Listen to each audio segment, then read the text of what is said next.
जय हिंद बच्चा लोग। आज के हम क्लास में देखेंगे संतुलित रासायनिक समीकरण, जो आपके बोर्ड एग्जाम में लगभग 4 से 5 नंबर का पूछा जाता है। आज इसको हम लोग धुआं और कर देंगे। आप लोग प्लीज 10 से 15 मिनट बने रहिए एकदम कंटिन्यू। कैसे इसको कहा जाता है ये सब देखेंगे, ठीक है? कैसे करेंगे, कैसे। और सबसे बड़ी बात, इसमें कोई भी समीकरण में ये तीर का निशान का जो बाईं ओर होता है इसको हम लोग अभिकारक कहते हैं, और तीर के दाईं ओर को हम लोग प्रतिफल कहते हैं। और बैलेंस करने के चक्कर में हम लोग क्या करते हैं कि दोनों तरफ, चाहे अभिकारक हो चाहे प्रतिफल हो, दोनों तरफ परमाणुओं और अणुओं की संख्या बराबर होनी चाहिए।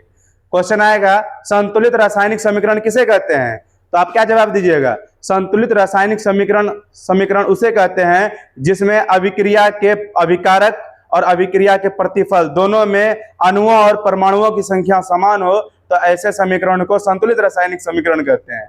इजी है, मतलब दोनों तरफ, चाहे तीर के बाईं तरफ चाहे तीर के दाईं तरफ, LHS बराबर RHS करना है, LHS बराबर RHS करना है, ठीक है? बाया तरफ हो चाहे दाया तरफ हो, दोनों तरफ अभिक्रिया या फिर अभिक्रियाओं में परमाणुओं की संख्या समान होनी चाहिए। अब इसको कैसे करते हैं आओ देखते हैं। सबसे पहले देखिए, समीकरण ऐसा लिखा हुआ है, सोडियम Na का मतलब क्या? सोडियम। सोडियम की परमाणुओं की संख्या कितनी है? 3 है। सोडियम का गो है? 3 गो है। और तीर के इधर सोडियम का गो है? 1 गो है। आप ही बताइए किधर है, किधर कम है? आप ही बताइए, इधर कम है कि इधर कम है? आप ही बताइए। तो इधर सोडियम की परमाणुओं की संख्या 3 है, इधर सोडियम की परमाणुओं की संख्या 1 है, तो इसमें एक ही परमाणु है ना? तो इसको हम लोग बैलेंस करेंगे। याद रखना एक बात बहुत अच्छा समझ लीजिए, जैसे अभी हम लिख देंगे CO2, तो कोई इस धरती पर, कोई यहां पर ऐसा कोई नहीं है, भगवान में नहीं है कि इस वाले को चेंज कर दे। ये कभी भी चेंज नहीं होगा। आप हमेशा यहां भले लगा सकते हैं, किसी भी यौगिक के शुरुआती में लगा सकते हैं आप, लेकिन ये चीज आप कभी चेंज नहीं कर सकते। अभी मान लीजिए, क्या हम इसको यहाँ पे 4 से हटा के 3 कर सकते हैं? बिल्कुल भी नहीं। ये महा अनर्थ चीज हो जाएगा, जान लीजिए। हाँ, तो पापा मारेगा आप लोग को, जान लीजिए, है कि नहीं? तो यहाँ पे ये चीज कभी चेंज नहीं होगा, ठीक है? तो चेंज क्या हो सकता है? कोई भी यौगिक के शुरुआती वाला चीज को आप बदल सकते हैं। आप कभी भी क्या इस संख्या को बदल सकते हैं? क्या इस संख्या को बदल सकते हैं? जो पहले से मौजूद हो उस संख्या को आप बदल नहीं सकते हैं, ठीक है? इतना बात समझ में आ गया? अब देखिए, सोडियम यहाँ पे का गो है? 3 परमाणु है। यहाँ पे सोडियम का गो है? 1 गो है ना? तो हम लोग क्या करेंगे, सोडियम इधर कम है तो यहाँ पे 3 लगा देंगे। ध्यान दीजिएगा, सोडियम 3 गो हो गया और इधर भी सोडियम का गो है? 3 गो है। चलिए, सोडियम तो बैलेंस हो गया, सोडियम बराबर हो गया। अब याद रखिएगा, यहां पर आप जो भी दीजिएगा वो किसी एक का नहीं होगा, वो सबका होगा, सबका। याद रखिएगा ये बात को। यहां पे जो 3 दिए हो वो 3 किसी एक का नहीं होगा, वो सबका होगा, समझे? ये सबका होगा। तो सोडियम यहाँ 3 गो हो गया, लेकिन सोडियम 3 करने के चक्कर में ऑक्सीजन भी कब हो गया? 3 गो। हाइड्रोजन भी कब हो गया? 3 गो। चलिए अब देखते हैं, इधर का गो है ऑक्सीजन, इधर का गो है 4 और यहाँ पे 1 गो, 5 गो है। यहाँ पे देखिए, ऑक्सीजन 3 गो हो चुका है और ऑक्सीजन यहाँ पे का गो है 4, 4 3 का गो हो गया 7। किधर ज्यादा है? इधर 5 गो है, इधर 7 गो है। देख लीजिए, यहाँ पे ऑक्सीजन 4 गो, यहाँ पे ऑक्सीजन 1 गो, तो 4 1 कितना हो गया? 5। और यहाँ पे देखिए ऑक्सीजन 3 गो, यहाँ पे 4 गो, तो 4 3 7 हो गया। तो इधर ज्यादा है ऑक्सीजन, इधर कम है ऑक्सीजन, तो बैलेंस करना होगा। किधर देना होगा बताइए अब? तो यहाँ पे 4 3 कितना है? 7 है, और यहाँ पे 4 1 5 है, तो कम है ना? तो यहाँ पे हम क्या लगाएंगे? यहाँ पे 3 लगा देते हैं। अब देखिए फायदा क्या होगा इससे। ऑक्सीजन 3 और 4, 4 3 कितना हो गया? 7। Oxygen 3 oxygen 4, 4 3 7। ऑक्सीजनो बैलेंस हो गया, सोडियमो बैलेंस हो गया। अब किसकी बात करते हैं? हाइड्रोजन। हाइड्रोजन यहाँ पे का गो है? 3 गो। हाइड्रोजन 3 गो, इधर 3 गो है, ये है, और इधर भी हाइड्रोजन का गो है? 3 गो। चलिए, हाइड्रोजन अपने आप बैलेंस हो गया। अब देखिए फास्फोरस इधर का गो है? फास्फोरस एगो, इधर 1 गो है। इधर 1 गो है, इधर फास्फोरस का गो है? 1 गो है, यानी फास्फोरस भी बैलेंस है। सोडियम भी बैलेंस हो गया, ऑक्सीजन भी बैलेंस हो गया, हाइड्रोजन भी बैलेंस हो गया, और फास्फोरस भी बैलेंस हो गया। मतलब आप यहाँ पे कुछ नहीं लिखना है, कुछ नहीं लिखना तो आप 1 लिख सकते हैं। यहाँ पर भी कुछ नहीं तो आप क्या लिख सकते हैं? 1 लिख सकते हैं। इजी है ना? तो दोनों तरफ परमाणुओं की संख्या समान होनी चाहिए। चलिए इसको देखते हैं 2 नंबर में। सबसे पहले देखिए मैग्नीशियम, इधर मैग्नीशियम का गो है Mg एगो है, इधर इधर भी एगो है, तो Mg से हम लोग को कोई अदावत नहीं है, ठीक है। F2 का गो है, F का गो है दो गो, F का मतलब फ्लोरीन, फ्लोरीन दो गो, इधर फ्लोरीन एगो, बड़ा ना इंसाफी है, हैं? इधर दो गो इधर एगो है। सबसे पहले तो इसी को बैलेंस करेंगे हम लोग, यहाँ कितना दे देंगे दो, क्यों दो दिए बाबू, दो गो क्या फ्लोरीन और यहाँ भी दो गो क्या फ्लोरीन, फ्लोरीन बैलेंस हो चुका है, मैग्नीशियम तो पहले से बैलेंस था, लेकिन दो गो फ्लोरीन के चक्कर में लिथियम भी कब हो गया दो गो, लिथियम कब हो गया दो गो, क्या लिथियम इधर दो गो है, जी हाँ, बहुत ही बढ़िया बात, बहुत ही बढ़िया बात है। अब देखिए CO3 मतलब O3 C ये भी बैलेंस है, हर एक चीज बैलेंस हो चुका है। जब अब यहाँ पे कुछ नहीं तो आप एक दे सकते हैं, नहीं भी दीजिएगा तो कोई दिक्कत नहीं है, आप एक दीजिए नहीं दीजिए उससे कोई गम नहीं है, ठीक है। इजी है, बहुत इजी है। तो दोनों तरफ खाली परमाणु और अणुओं की संख्या बराबर होनी चाहिए, क्या मुन्ना मुन्नी चुन्ना तुन्नी जो भी है। चलिए आगे बढ़ते हैं। अब हाँ, तीर के आगे मतलब प्रतिफल, और तीर के पहले मतलब अभिकारक, अभिकारक और प्रतिफल में क्या बराबर है, आइए देखते हैं। यहाँ P का गो है 4 गो और यहाँ P का गो है 2 गो। अब क्या होगा, तो दिक्कत हो गया यहाँ पे, है कि नहीं। कैमरा हिल का रहा है भाई, भूत आता है क्या क्लास में। चलिए यहाँ ध्यान दीजिएगा, फास्फोरस यहाँ का गो है 2 गो है, यहाँ फास्फोरस का गो है 4 गो है, किधर कम है, इधर 4 गो इधर 2 गो, तो इधर कम है तो इधर देना होगा, खूब देना होगा इधर, तो देते हैं।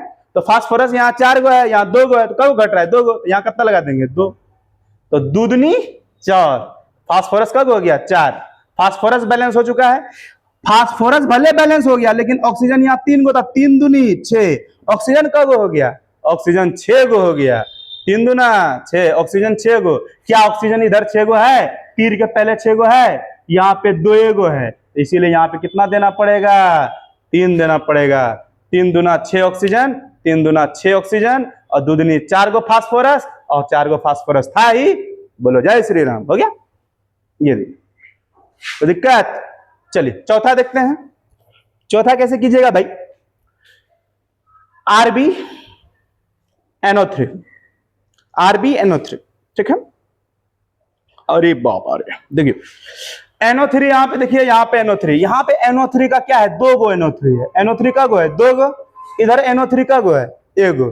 अब किधर कम है, यहाँ पे NO3 2 गो और यहाँ पे NO3 3 गो, इधर कम है, तो इधर कम है तो क्या कीजिएगा, तो इधर दे दीजिएगा, इधर कितना दीजिएगा 2, NO3 यहाँ 2 गो था, अब NO3 यहाँ भी कितना हो चुका है 2 गो। आप कहोगे सर देखिए ना यहाँ 3 दूनी 6 गो हो गया, अरे बकलोल भाई ये भी तो देखिए NO3 पूरे मान रहे हैं, NO3 का गो 2 गो, तो यहाँ पे NO3 का गो, तो ये भी 2 गो कर दिए ना, एक एक करके थोड़ी देख रहे हैं, आप एक एक करके देखना चाहते हैं तो वो भी देख सकते हैं। देखिए यहाँ पे, यहाँ ऑक्सीजन 3 गो, तो 3 दूनी का गो ऑक्सीजन 6, 3 दूनी 6 ऑक्सीजन, और नाइट्रोजन 2 गो, तो यहाँ भी नाइट्रोजन का गो 2 गो, रुबिडियम का गो हो गया, हाँ रुबिडियम का गो हो गया, भले आप NO3 को 2 गो कर दिया लेकिन रुबिडियम भी कब हो गया, रुबिडियम भी 2 गो हो गया, तो रुबिडियम जब 2 गो हो गया तो इधर भी आपको रुबिडियम कितना करना पड़ेगा 2 गो, Rb को भी 2 गो कर दिए, Rb 2 हो गया लेकिन फ्लोरीन भी तो 2 हो गया।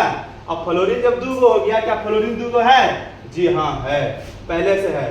बेरिलियम 1 गो है, क्या बेरिलियम 1 गो है, हाँ है, चलिए ये भी बैलेंस हो गया, है ना। यहाँ पे कुछ नहीं था, आप 1 दे दीजिए, नहीं भी दीजिएगा तो चलेगा जी, ठीक है, नहीं भी दीजिएगा चलेगा, लेकिन दे ही देते, नहीं देते।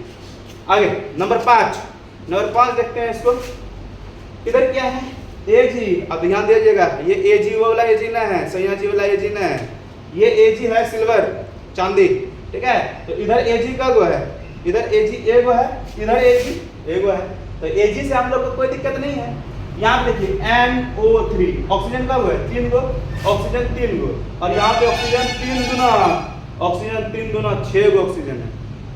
अब ऑक्सीजन 6 गो है तो इधर भी 6 गो करना पड़ेगा, तो यहाँ कितना दे दीजिएगा 2, तो देखिए 3 दूना ऑक्सीजन, 3 दूना 6 ऑक्सीजन, इधर 3 दूना 6 ऑक्सीजन, ओके। और नाइट्रोजन का गो हो गया 2 गो, यहाँ भी नाइट्रोजन का गो हो गया 2 गो, कितना अच्छा बात। लेकिन एक दिक्कत ये हुआ कि Ag भी कब हो गया 2 गो, Ag कितना हो गया 2 गो, तो आप भी यहाँ पे कितना दे दीजिए 2, Ag कितना हो गया 2। कोई दिक्कत? कॉपर तो पहले भी एगो था, अभी भी एगो है, नहीं कुछ तो है तो यहाँ 1 दे दीजिए। क्या मुन्ना मुन्नी चुन्ना चुन्नी समझ में आ गया? तो दोनों तरफ कहेगा संतुलित रासायनिक समीकरण किसे कहते हैं, ऐसा क्वेश्चन देगा।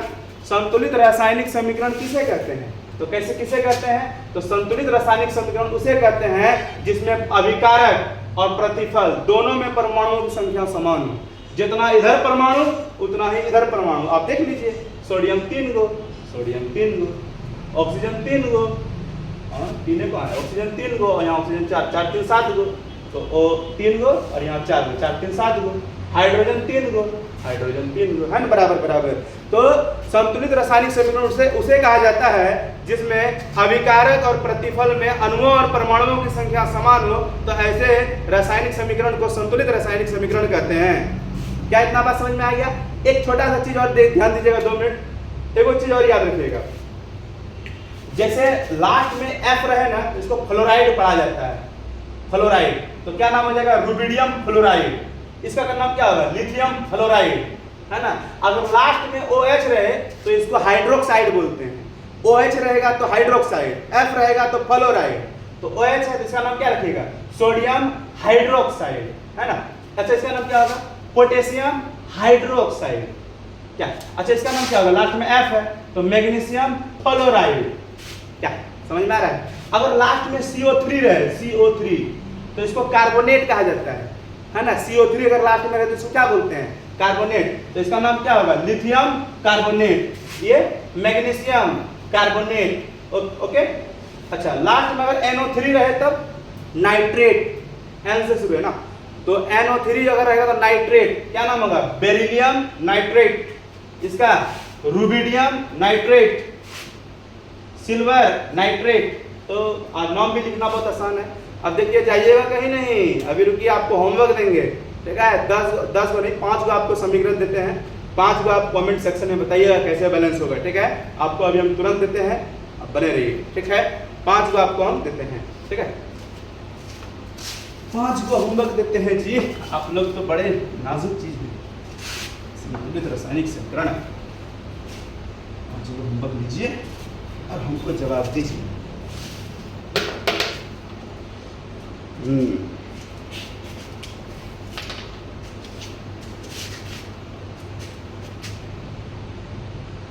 पहला क्वेश्चन कॉपी में नोट करते चलिएगा।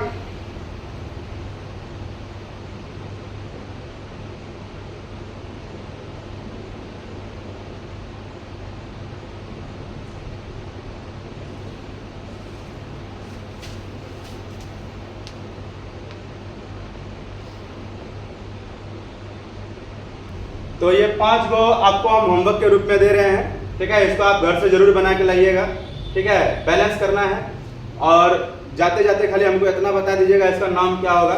जैसे इसका नाम अमोनिया है, लास्ट में F है, अभी तुरंत बताए थे। Fluoride, barium fluoride. CS का मतलब सीजियम, सीजियम फ्लोराइड, है ना। यहाँ पे क्या पढ़िएगा? Gallium fluoride. Cn का मतलब साइनाइड होता है, हाइड्रोजन साइनाइड। F का मतलब क्या होता है? फ्लोराइड, तो कार्बन फ्लोराइड, ठीक है। Br का मतलब ब्रोमाइड, तो कार्बन ब्रोमाइड, ठीक है।